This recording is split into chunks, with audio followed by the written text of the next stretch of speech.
you ready for some heart-pumping, action-packed excitement? We're here to take you on a journey through the top 20 most legendary fights in anime history. From epic one-on-one battles to team fights, these fights have become the stuff of legend, inspiring countless fans with their unforgettable moments and incredible displays of strength and skill. Whether you're a seasoned anime veteran or just getting started, these legendary fights are sure to leave you breathless and begging for more. So let's dive in and explore what makes these battles so unforgettable. Let's start things off strong with Shimazaki versus everyone. あなたたちとは格が違うんですよ。悪いことは言わない。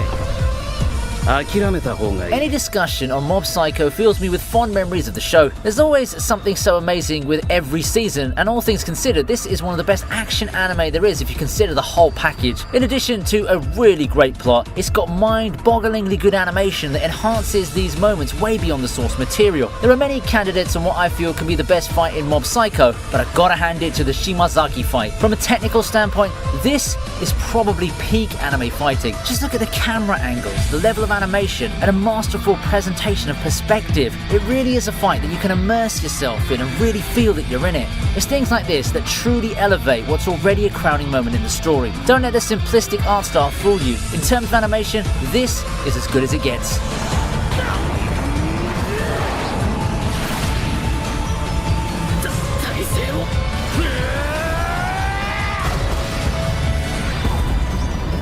And if you want to talk about dynamic movement, then you'll get more of it from Samurai Champloo.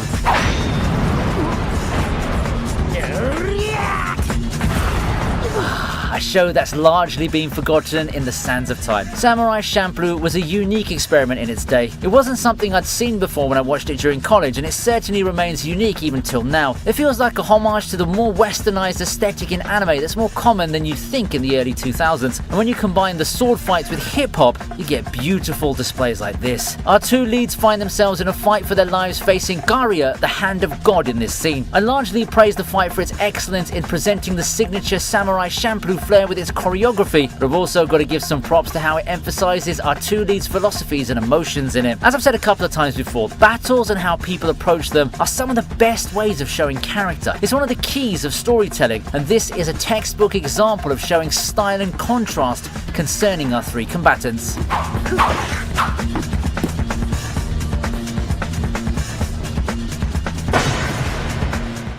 Takamura versus Hawk also brought in the emotional impact.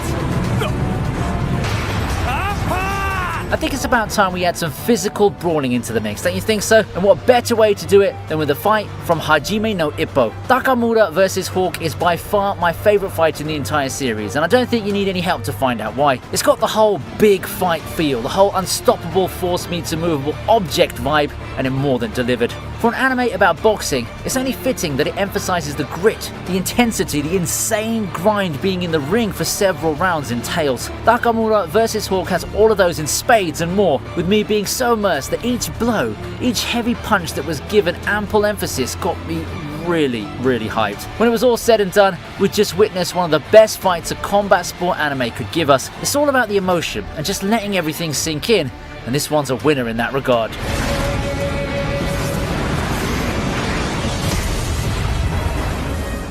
But if you really want to get goosebumps, one fight I'll always go back to is Daiguren versus Anti-Spiral.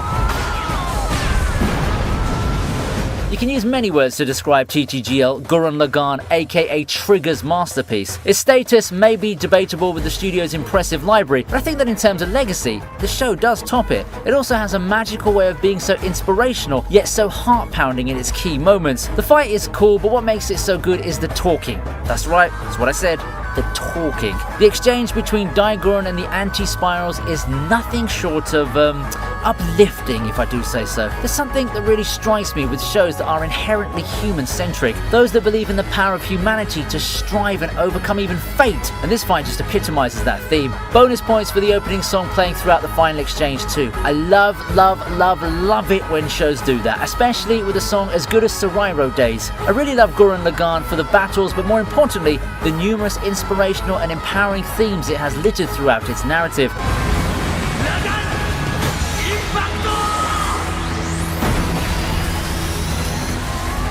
ならばこの歌道必ず守れよ Onto some more light-hearted stuff, however. Here's One Punch Man.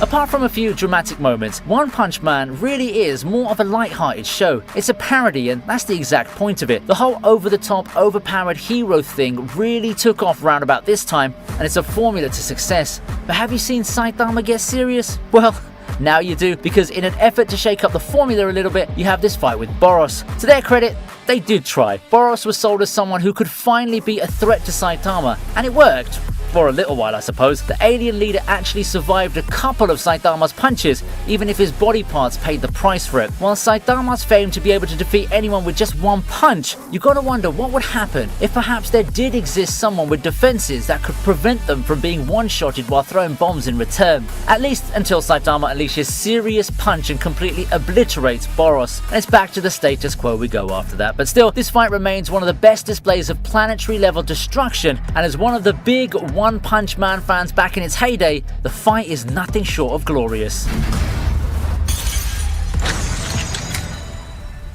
Goku and Jiren had one hell of a showdown as well.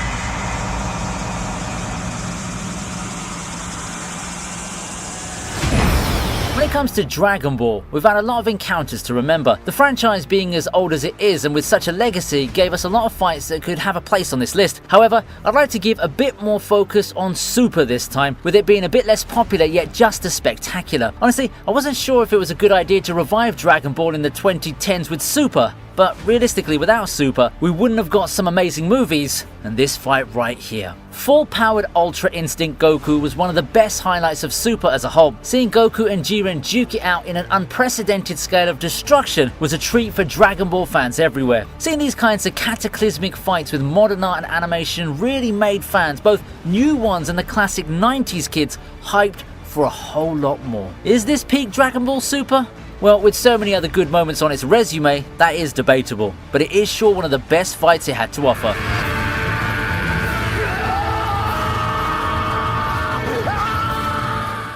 But I don't think it can match this one in terms of cultural footprint. Here's Jotaro versus Dio.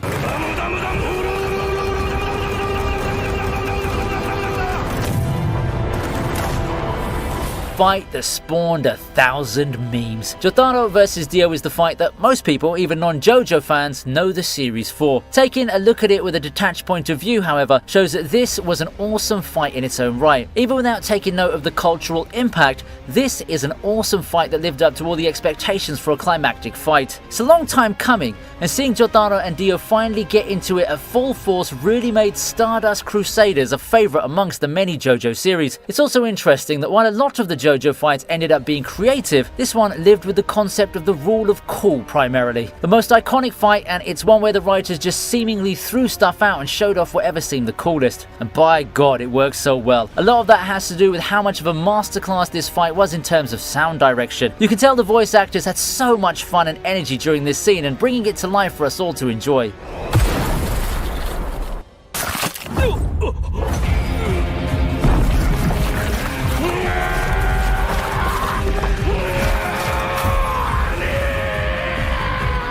Coming right up, we have one of the best Bleach fights of all, Ichigo vs Byakuya.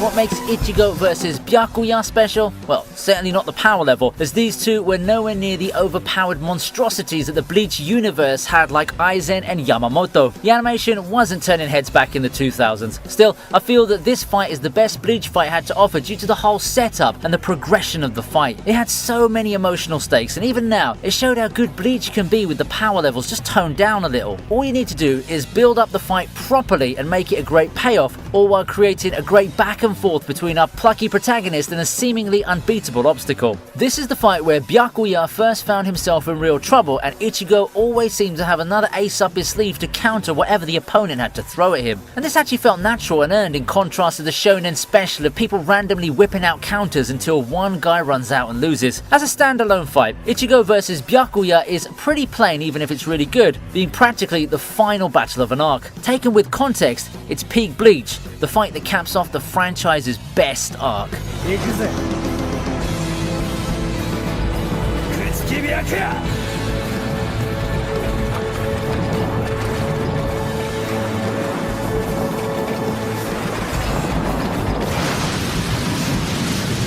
Yusuke vs Doguro is also a classic I'll always treasure.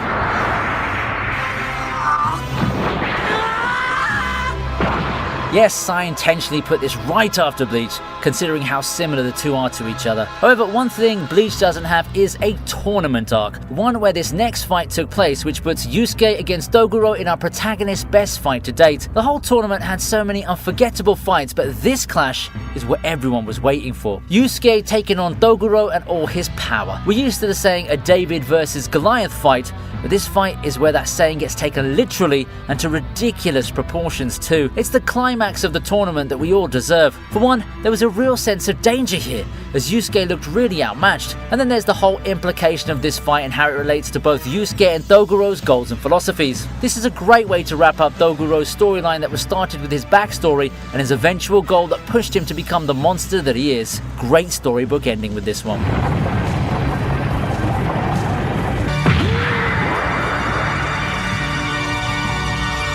Let's go back down to the earth for this next fight now, shall we? Spike versus Vincent is where it's at.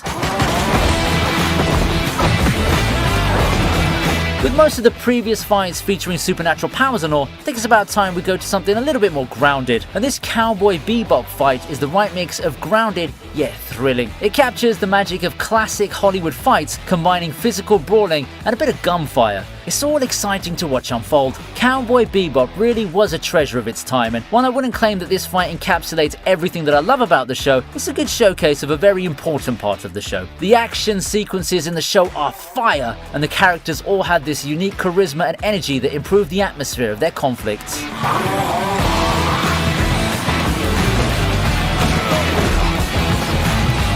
And if you're enjoying the video so far, then please make sure you leave a like. I'd really appreciate it. We continue with another fight featuring supporting characters, King Bradley versus Scar.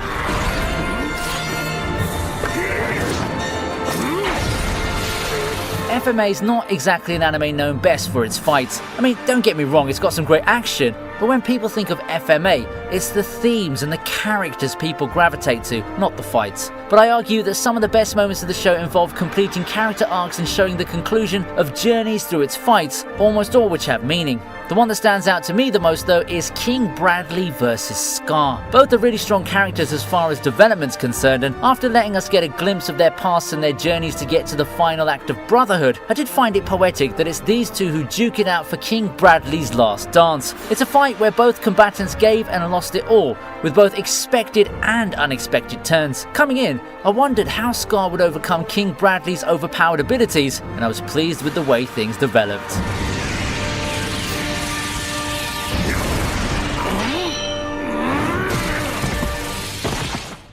In the same vein, we have another fight involving a seemingly invincible villain in Kenshin vs Shishio.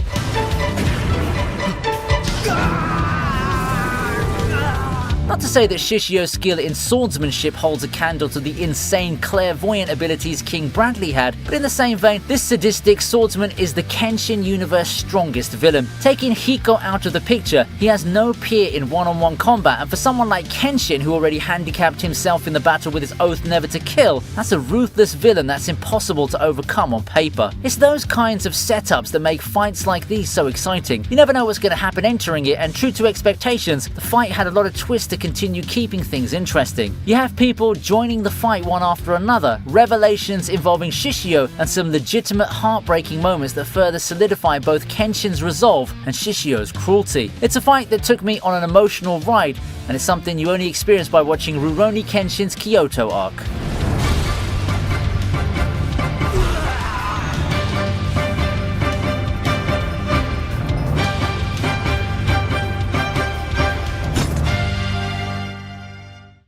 Luffy and Lucci had one of the best fights One Piece ever had.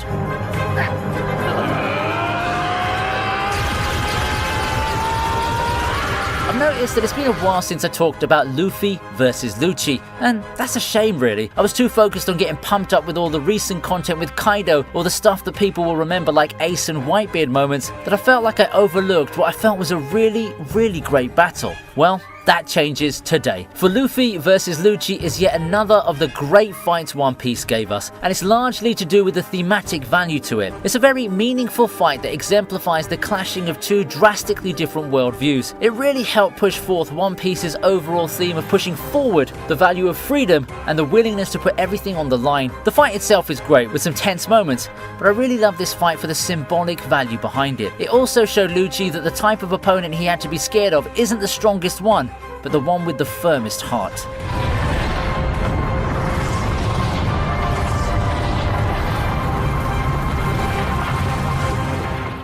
Yuji and Todo versus Hanami is a quintessential example of the power of modern animation.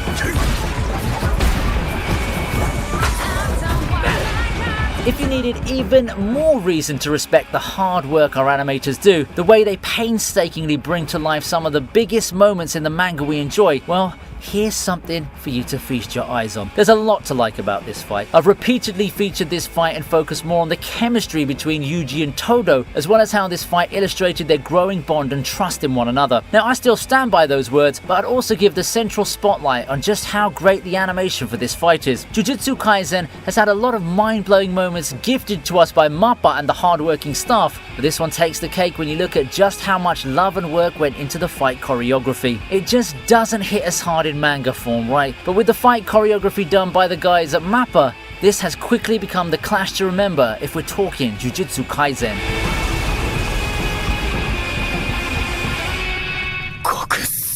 And speaking of insane animation, how's Team Tengen versus Daki and Gyutaro?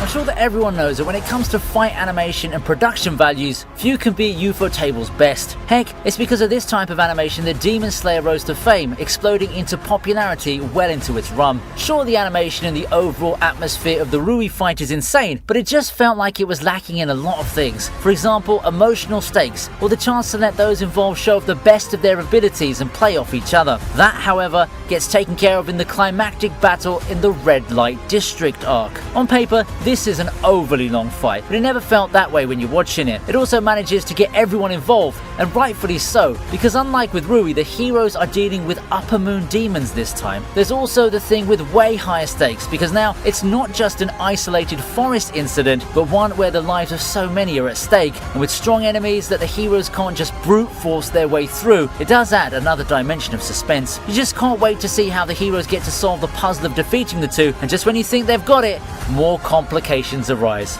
Before you know, you're near the end of the arc already. Well, what else can I say? That's one immersive fight that makes this season of Demon Slayer so good.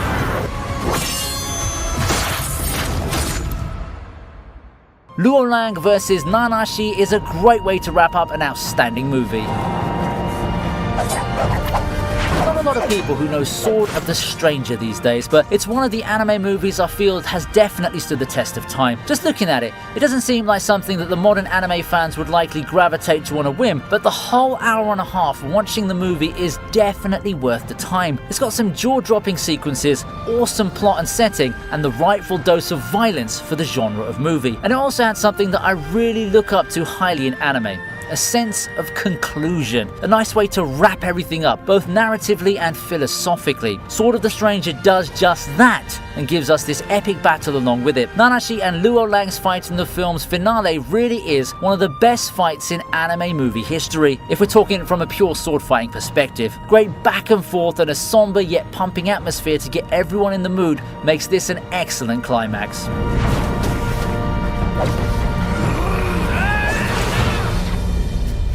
And if you want to talk about hype and build-up, there are a few things capable of beating Naruto vs Sasuke. It's been there from the start. It's been established ever since that eventually we'll have Naruto versus Sasuke. The story between the two just writes itself. And while they had their series of fights littered around Naruto and Naruto Shippuden, the final fight does take the crown. It's a fight that is mostly carried by the story and the clashing philosophies of the two. But don't tell me you didn't feel excited to see these two finally at their peak of their powers go all out. End of the series fights are great because of how much the power level has been raised to that point, and this one is no exception. Also, it isn't overly long and every moment counted when the two characters poured their hearts out in fighting each other. It's the final battle, and rightfully so. It's got the build-up, it's got the thematic element to it, and it definitely didn't come out of nowhere like Kaguya did. The battle ending the perfect way it did, with a physical draw yet a clear philosophical winner, is the icing on the cake.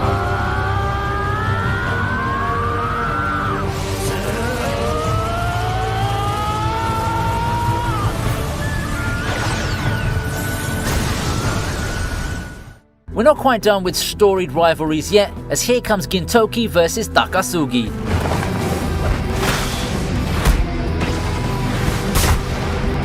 Gintoki and Takasugi have been through a lot. The two foils might as well be siblings, and they've had a long history of blood and betrayal. Thus, it's inevitable that the two would have to cross blades somewhere down the line.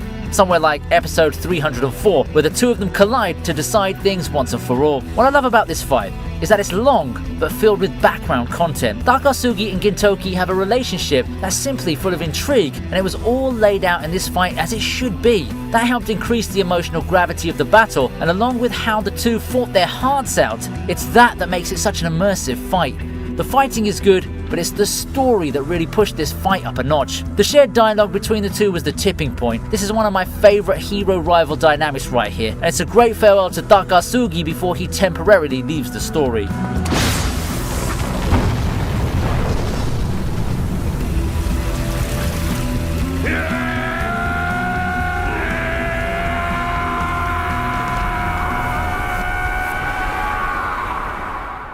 Let's feature a Fate fight now too. After all, before Demon Slayer, Fate was Ufotable's claim to fame for the general audience.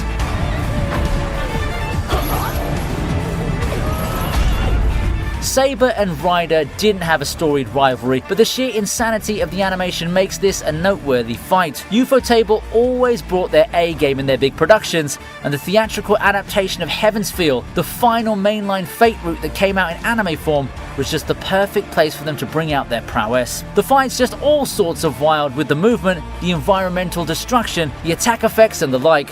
On another note, I'm also just glad that we got to see Ryder go all out and even match Saber. For far too long, Ryder's been getting pushed aside or taken out early in the Grail War, but who knew all it took was a halfway decent master for her to contest even the mighty Saber in this show of skill. It wasn't technically the final battle in Heaven's Feel, but it might as well have been. For some people, the Shiro versus Girei battle afterwards felt more like an afterthought. We'll end at Netero versus Meruem.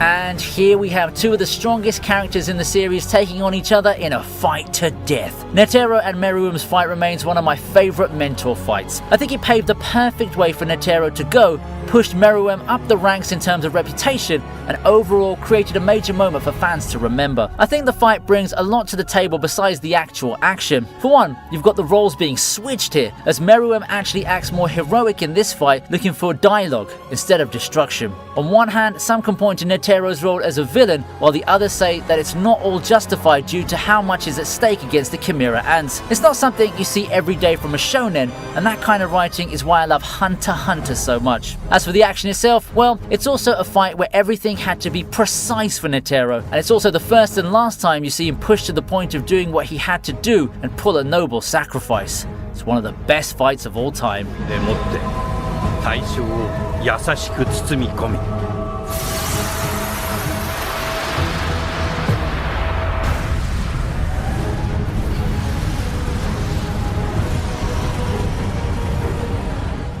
Whoa, that's 20 fights done. And now it's time for you to share what your top fights in anime are. I'm positive I overlooked some which didn't make it, but isn't that just a testament to how much anime as a medium can touch our hearts and get us feeling pumped and excited? Thanks for watching, and I hope you'll be back for the next list.